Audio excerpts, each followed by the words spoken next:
Okay guys, so whenever I do a bright eyeshadow, I always like to tone down the lip. So I am wearing nude lip today.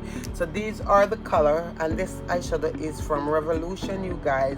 So these, I use this one here, I use this silver, I use this one, and also this one here. So these are the color that I use. I use 4 on my lid. This is the look. These are the swatches on my pan here.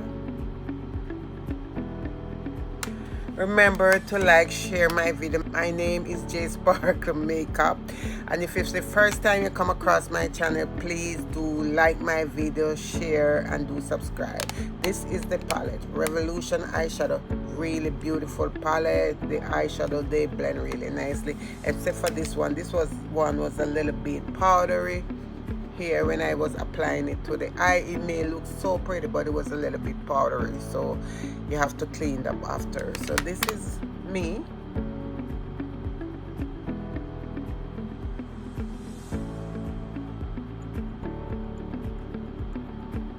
And I just want to say God bless you, keep safe, keep beautiful as always, and I will see you in my next upload. Bye for now.